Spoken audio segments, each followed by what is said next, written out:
When you first start, sometimes your results are going to be insanely flashy, but most of the time, the first thing you try is going to be a dumpster fire.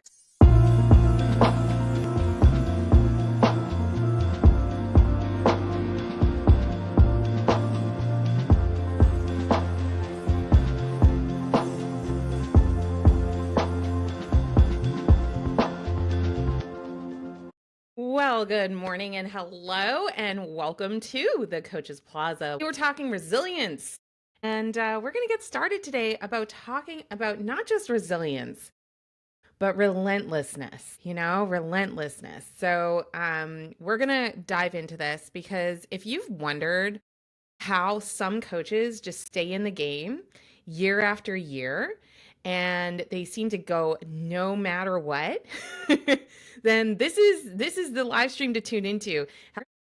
I am so excited about this particular episode because I got to tell you the truth, which is that building a coaching business is no joke.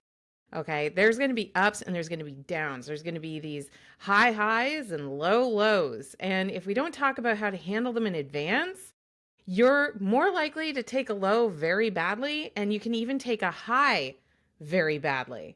So we're gonna unpack it. Before we do, let me know in the chat what kind of coach you are. What is it that you are doing in your business? How do you help people? Because when it comes to this mindset, this grittiness, this grounded energy that it really takes to go the distance with your business, especially if things are going slower than you wanted, especially if you're feeling like you have a lack of clarity, like a lot of people that I work with are still working on their message. Like, what's that resonating message? What's that thing that is going to set me apart from everybody else? Or sometimes stuff is just plain hard. A lot of people are building a business. Well, everybody is building a business in the context of a real life. So a lot of my clients are dealing with, changes in their household. Like, for example, their kids are leaving or their parents are aging. Like, that's just real, isn't it? Hey, good morning. I'm so glad you guys are here. I see everybody tuning in. We got Instagram in the house.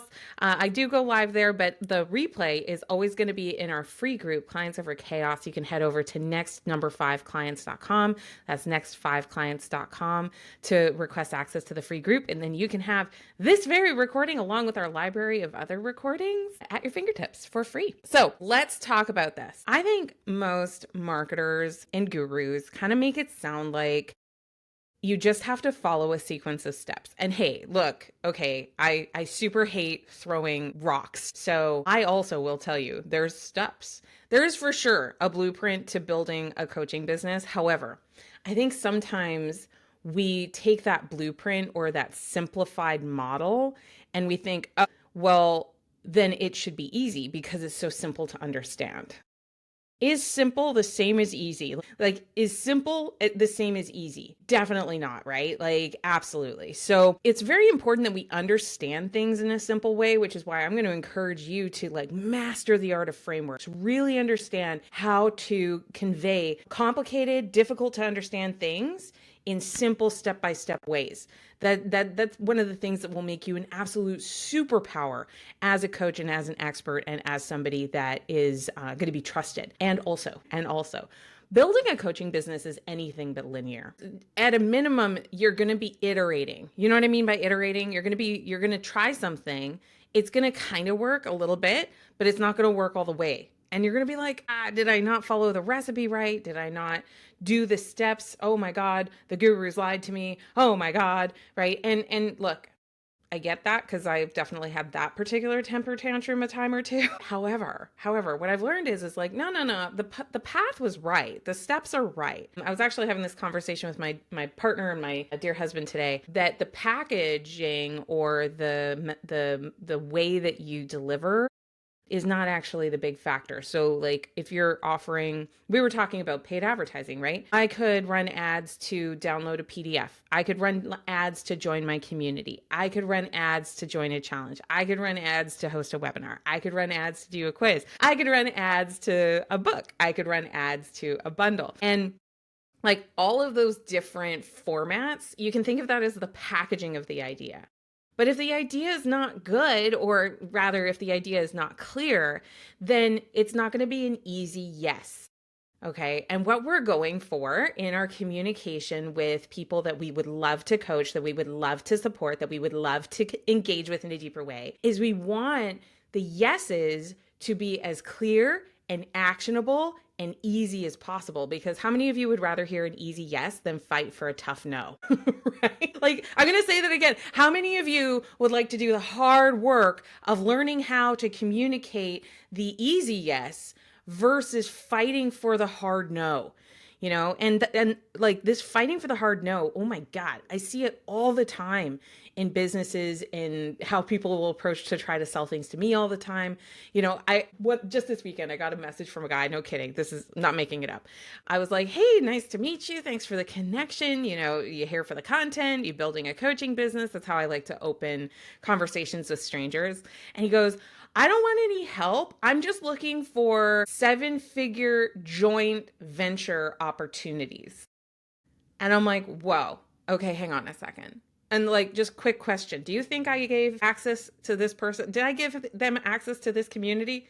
Did I immediately invite that person to come and speak to you? Right? Hell no, right? That's absolutely not. And why? Because, okay, I respect you. The fact that you chose to engage with the Coaches Plaza and me and Chris and like anybody else that you've ever met that has been associated with my brand, I take that pretty seriously. And so like this person comes, out of nowhere, sends me a friend request and is like, oh no, I don't want any help. I just want an introduction to somebody who could take me to 7 figures. What do you think is like wrong with that approach? And here's the thing. I'm going to take this somewhere that you might not be expecting. Okay. This is an example of resilience without relentlessness. Resilience without relentlessness. Let me tell you, it takes some resilience to just pop up in somebody's DMs and just say, I want $1 million. Or I want access to your audience for $1 million, to make $1 million. Like that takes some cojones, you know what I'm saying? Like it takes, like, whether you're a dude or a guy, it takes balls. Like it just, there's a courage that gets activated there. And he overcame a fear of being icky or a fear of being pushy. And he's banking on it being a numbers game. Now, if I really wanted to mess with the poor fellow, I would have said, sure thing. And I would have taken him on a ride, to take advantage of his greed. And like, obviously that's not my style, but I'm thinking like this person is really resilient, meaning he probably gets no's all day long, but he's not necessarily relentless towards his goal, most likely. How do I know that? What's the difference? Well, if he was relentless about the goal, then he would probably be working to optimize it, right? So maybe that is his end intent, to build a relationship that's going to lead to a joint venture that's going to make him his millions of dollars. But if he was relentless, he would not just have the resilience and the courage to pitch, but he would also be really asking more questions like, how can I know that the person, first of all, I don't have a 7-figure audience to give him. So if he was relentless, he would have done a little bit more qualification to find out if I'm even his person, right? Second thing is he probably needs some refinement of how he goes about building the relationship so that people will trust him with their audience. But the thing is, he's skipping past all that. And this is what will happen when you're resilient, but you're not relentless. Relentless means that you're connected to a goal and you will do what it takes. You will make the adjustments that are necessary to achieve said goal. Okay. It's not just about coping. It's also about progressing and challenging. Who's glad they took some time on a Monday to learn about resilience and relentlessness? You know what I'm saying? Yeah. For one thing, there's no generosity. How about being of service? 1,000%, right? So like, I actually know people who do $1 million joint ventures. And you want to know something about those people is that they are very protective of their audience. They do it with, like, the people who do it well repeatedly, they will date potential joint venture partners for a while before they will extend that opportunity, because they know that the cost of a bad relationship far outweighs the benefit of a maybe good one. So I'm kind of the same way. So I've done joint ventureships and partnerships and affiliations with certain brands, but I'm going to tell you, like, it took some relentlessness on my part to figure it out, because the thing is that I always want to give you, as my audience and my community and my clients and everything, like, I want to give you the very, very best of what you need, but I'm not the best for everything you need. Does that track? Right? I'm like amazing for getting clarity with your message, with your conviction and your confidence, and your steps that you need to follow to build like the system. But if, for example, you're looking for I don't know, a software. That's a really good one. CRM software. Well, I shopped around for ages before I ever made my first software recommendation. And then when I finally did, I actually changed it because I found a better option, right? Because I want to make recommendations that are so good that it reflects well on you, which then reflects well on me. And like that's how you build really good relationships. But I was literally relentless. I still test a lot of different softwares and opportunities, and I go, you know what? No, I'm not going to recommend this to my community because it's not good enough, right? It's not good enough, or it's not aligned enough, for them. So anyway, that's like kind of my real world experience of the difference between resilience and relentlessness. You might need both, right? And that's how I think of it. It's like alignment is really usually realignment. It's really like coming back to your core, your center, your groundedness, your value system, and then proceeding again. So when I think about resilience, not relentlessness, because we just talked about relentless is like going after the opportunity and just being friggin' stubborn about winning. That's kind of how I think about relentless. But I think like resiliency, it's not just a buzzword, it really is a lifeline, because guess what comes with every coaching business, every personal brand, every entrepreneurial venture? And it's like usually the first hurdle that people have to really walk through. It's rejection, right? And like, that feeling, right? Where you just kind of question your worth and your value, and like, are you doing something that really matters? Like, that's understandable to have those questions, but the thing is how you handle those questions. That's a mark of your resilience. So it's not that you're never disappointed. I think a lot of coaches do a lot of masking, like they pretend like everything is perfect all the time, and they're like, you ask them how it's going, it's amazing. Have you noticed that? Like every coach is like, it's always amazing. They've had the best launch ever, or they just had this incredible podcast interview, or they just went to this, like they don't want to, and honestly, like that's normal social behavior. You don't want to burden somebody with your problems, but like being totally real, a lot of coaches are secretly absolutely sobbing, right? Absolutely sobbing. They are not happy people. And it sucks because they desperately want to be. They desperately want to be. And they're not happy because they're not getting the kind of recognition they want to have for their expertise. Often the finances are coming into the picture, which sucks. Nobody wants to feel sad because of money, right?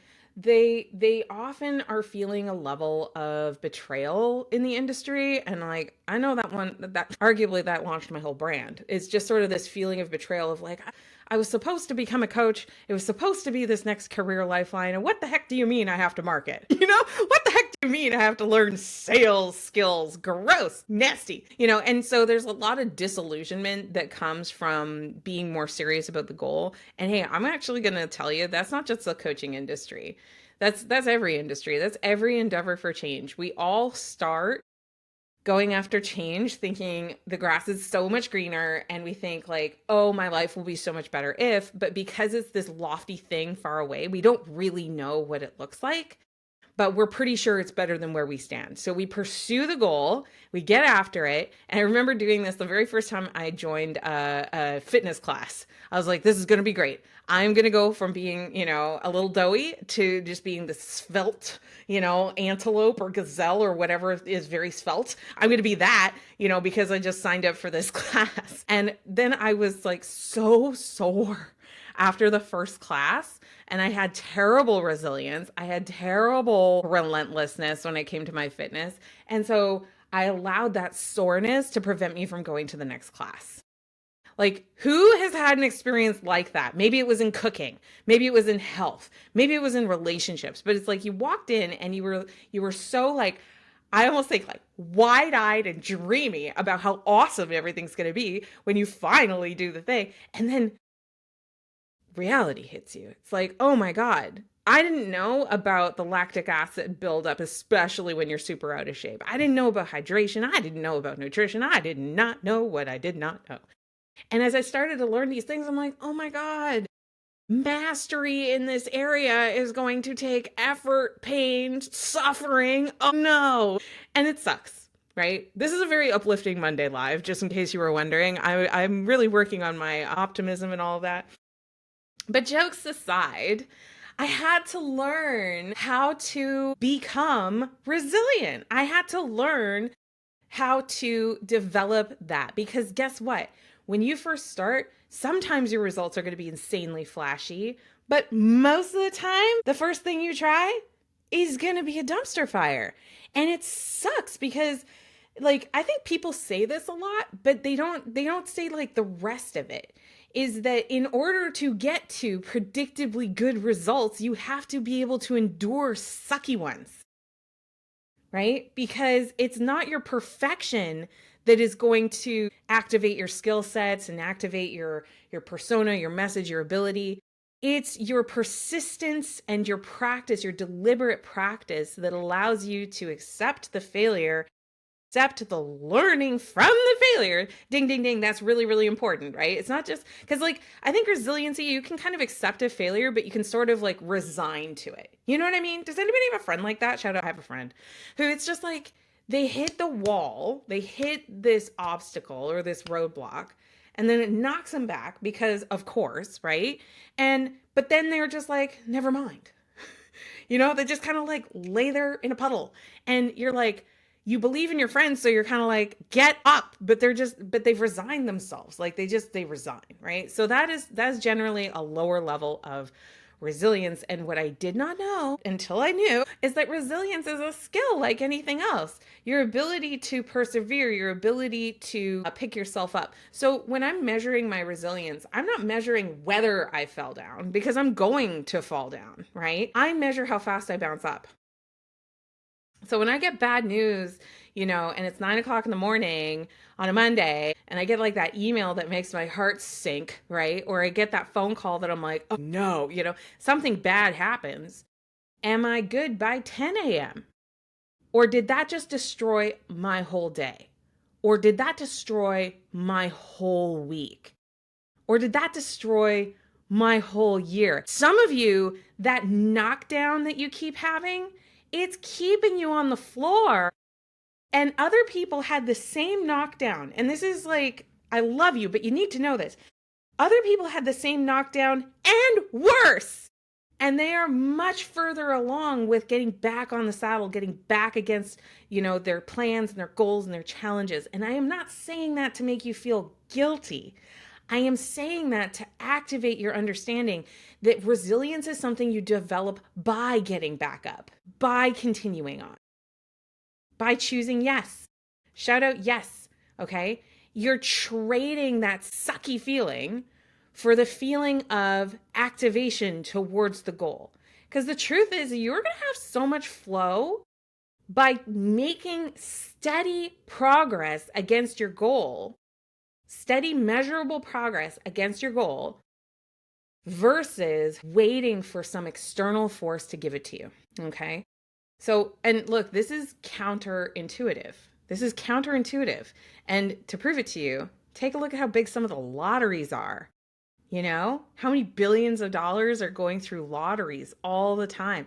Why? Because people would rather pick up a ticket and have their favorite 7 numbers or whatever as they go and pick up their gas and hope that the odds just kind of land in their favor. The thing is the odds are so bad with the lottery that literally those $2 going to a coffee or those $2 going to something else that gives your life meaning is probably better than continuing to invest in a gamble, right? Or $2 towards a course or $2 towards a book. You know what I mean? Like those $2, when you learn how to do the things that create more predictable results in your future because you've actually skilled up, it's incomparable. But most people want it now, and they want it with no work, and they want it with no learning, and they want it with no question, no rejection, no resistance whatsoever. And when you just sort of understand that, like, everybody's wired like that. Everybody wants to avoid pain. Everybody wants to avoid inconvenience and suffering. Everybody wants to have a lot of certainty about their future. They want to know exactly what's going to happen in the future. And, they generally don't want to work. Just generally. Like, that's all people. That's me. That's you. That's everybody. So the thing is, though, if you want to be a coach, your job, literal actual job, is to be someone who perseveres, to be someone who figures out how to work smarter, right? So it's not about avoiding the work. It's about making the work worth it. Is the work giving you freedom? Is the work giving you financial freedom? Is the work giving you a sense of purpose and cause, right? Or is the work just like something you have to do? I like those 5 letters, HAFTA, have to, hate HAFTAs. I don't love HAFTAs, right? And also what I found is to have less HAFTA in my life, then I get to activate more resilience and more relentlessness, okay? So here's some ideas to really just help you. And I actually have this on screen with my folks here in the Clients Over Chaos community. So that's over at next5number5clients.com if you want to check that out. I pushed the behind me, changing buttons. This is what happens when you get fancy. You sing to all the people while you push the buttons, and you get your screen up to par. We sing and getting the screen ready. I'll spare you singing. Okay, here we go. So I put together this idea of, yeah, thank you. Bet you didn't think you were going to get some Broadway on a Monday, but hey, here we are. Okay, mastering resilience in coaching. I really want you to have some ideas that you can actionably do to help you activate, okay? So the first big idea is just really understand, even if you're following a linear, that means step-by-step process, the journey overall is not linear because you're going to have to loop back and try again. You're going to have to go up and down and up and down and up and down that framework to optimize what you're doing so that it actually produces the results that you're looking for with a level and degree of predictability, right? That comes from building skill set. That comes from building capability. That's from building relational equity, like building equity in the relationships that you have. That is a key skill for coaches, absolutely key. All right. So when you realize that it's a lot of ups and downs, you can just know that there's going to be some challenges, and don't be scared of it, just like it is. It is. If you expect those challenges that test your commitment and your resilience, then you're going to be way further along. Second big habit that's really, really actionable is journal your growth. So I started journaling years ago, and I was really sporadic about it. I wasn't great at it. And when I say journaling, most people tell me like, I tried that once. I know, boo. You got to find something that actually works for you. So for me, I like to use Growth Day. Growth Day is an app that has like my personal development in it and all of those good things. So let's see. I think I might have a link for Growth Day, or if you want it, just, oh, there it is. Haha. I just had to be patient. Okay. I just popped it in the chat inside of Clients Over Chaos. If you're seeing this somewhere else, just make sure that you DM me Growth Day, and I'll make sure I send you the link to try it out with a free trial. Journaling every day, reflecting every day, it allows you to really see your evolution of identity. It allows you to really affirm the things that are going great so you can live in greater gratitude. And it also helps you identify the opportunities, the bottlenecks, the stressors, so that you can choose your transformation as opposed to feeling like you are a victim of it, right? We don't want victim mindset, and we all get into it. I know there's a lot of gurus that are all like, never be a victim. It's like, okay, we all get into different kinds of mindsets because our mindsets change throughout the day and our lived experience. I actually think, and this is my opinion on it, that a victim mentality now and again is a very healthy thing because everybody hates it. No one wants to be a victim in the long term. And when you journal, it allows you to identify recurring themes, recurring ideas that keep tripping you up, and then you get to ask for help. You get to enroll the help of a coach. You get to enroll the help of a therapist. You get to enroll the help of reading more books on the subject so you don't feel quite so helpless in that area anymore. I'm a huge fan of journaling. I think it is the one single thing that I have done over my life that has truly transformed it. Okay.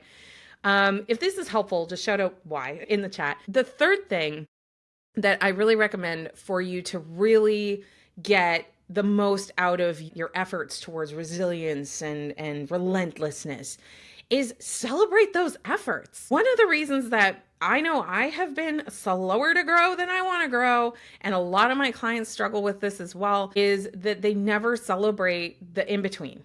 They never celebrate they're always living in the land of sadness about results. Yes, if your internet is like crappy and you can't see the slides, I'm going to ask the team to post this in the Clients Over Chaos community so then everybody can have it completely for free. And you can download it, you can print it, you can put it somewhere that you're going to see it. You can, I believe I even have a PNG version. You could even make it a screensaver on your desktop. That's a great idea. Thank you. Thank you. I appreciate this community. Yeah. Okay, so, oh no, it's kind of crappy for everybody. Well, we're just going to work through it. Might be my feed. Well, let me move. Instagram was doing Wi-Fi too. So let's see if I can improve that. Oakley dokley. Well, let's keep going. So the third thing that you can do is protect your energy. Okay, protect your energy. And by third thing, I said fourth thing. I got confused because I was like, my slides aren't working, and I got distracted. I guess I need to activate my relentlessness and stay focused. So when it comes to why this is important, so the yellow was the things you can do. The green is going to be the why this is so super important. When it comes to being successful in the long term with a coaching business, the number one asset that you absolutely must protect is your energy. Your energy, yours personally. So do you have the vibrancy and the physical ability to show up in the discipline your business will demand, right? Like I'm here every Monday, 9:00, every single week. And it's because I have really great energy management. And by the way, I'm not even the best at this. I have no six-pack abs. I do not drink kale or smoothies or whatever, right? I'm fairly basic in this, but I have recognized that it's also my greatest limitation because if you're in a bad mood, you tend to make bad decisions. And when I say bad mood, I mean a sad mood, an angry mood, frustrated mood, anxious mood, whatever. You tend to make lower quality decisions than if you're in a positive psychology. Right? So protecting your energy is number one. The second reason why this resiliency and this relentless energy and this activation towards your goals is so super important is because you will make so much more impact if you can lead a movement with energy. So for an example that just happened to happen just today, my community was like, Amanda, your internet is a little choppy and you use tiny print. Can you please post it in the community? I didn't have to think of that, right? Community members thought of that. And then they thought to say that. And because we've got good energy in the community, then it's like, it's better than the sum of its parts, And for a long time, I thought as a coach, it was all about this linear funnel thing where it's like, I do step one and then you do step one and then I do step two and you do step two and then I do step three. And, very funnel kind of a characteristic of what you need to do to get clients, which is true on an individual level. But for you to build like a sustainable business where you're getting more than 5 clients, you need to have an ecosystem. Being the leader of a movement completely shifts how you interact and enroll in the world. And it is way more attractive because you're not like Elmer Fudd from Looney Tunes looking for his Wesky Webbit, right? Like you are someone who can move through the world with confidence and grace. You have your own community, so you don't ever have to feel like you're, sneaking into other people's groups and sliding into the DMs and hoping that somebody will buy from you. Like, that's so ick. And I thought that that was what you had to do because a lot of people, like, there are a lot of people who will tell you, oh, just go into other people's Facebook groups, go into other people's coaching programs. And I was like, ew, right? I don't want that. I want to have my own platform, my own place, my own space where people can choose to escalate and accelerate, or they can choose to just hang here. And I can have no judgment for that. You know what I'm saying? And what's crazy is my business actually became way more profitable when I did that because it didn't cost me so much to get a client because it wasn't so needy. Okay. Neediness and scarcity is like absolutely a repellent. It's like mosquito repellent, but for clients. The other reason you really want to work on having the journaling, celebrating your efforts, making sure you understand that this is an up and down and sideways and inside out kind of a mission that you're on, is that it allows you to shift your perspective on the setbacks, and it allows you to see what do you learn and how can you grow? And then as a coach, that actually increases your market value. You see that? Now, I'm not saying like run around and just be a hot mess and don't try to get better. That's not what I'm saying. But what I am saying is that the more mileage you can get in your area, the more it's going to succeed. Okay, so shift those perspectives.